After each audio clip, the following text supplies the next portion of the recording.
Our hearts goes out to the 8 families that are forever changed. CASA Executive Director Gustavo Torres speaking out on a tremendous tragedy and offering support to the families impacted by the collapse of the Francis Scott Key Bridge.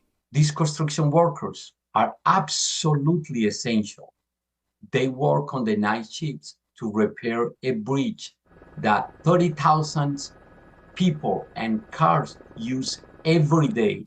This dashcam video obtained by 11 News is from a driver as he traveled along the bridge about 2 hours before it came crashing down. The recording shows the trucks and cars inside a construction zone, along with the contractors who were there to patch potholes on the roadway. After the cargo ship Dolly hit a pier support Tuesday, the bridge buckled, falling on top of the vessel and into the Patapsco River. 2 workers survived. Now it's a recovery mission to find 6 others, including Minor Salzo Sandoval. Originally from Honduras, he lives in Owings Mills. He's married, the father of 2 children. He came to the U.S. 17 years ago. Through an interpreter, his brother talked to 11 News reporter Kyrie Stewart. We have been more concerned about something that identifies our relatives will be rescued and that they will not be forgotten at the bottom of the sea. We are leaving a very happy guy, a guy who motivated the family, a guy who was aware of everything. And if he hurts, it hurts us. The wife of construction worker Miguel Luna tells Telemundo he too was working on the bridge at the time. She has not heard anything about him since the collapse.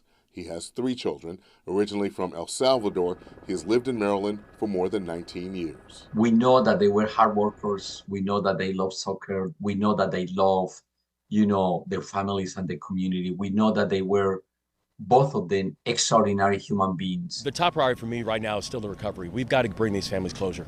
I promise these families that I would instruct every single asset that we have to focus on that search and rescue, air, land, and sea assets to focus on search and rescue. My promise to them is this: I will devote every single resource to making sure that you receive closure. And CASA's executive director also mentioned the significance of the bridge to American history and the important work the construction workers were doing. We'll have more on that tonight at 6. Reporting live from the studio, Barry Sims, WBAL TV 11 News.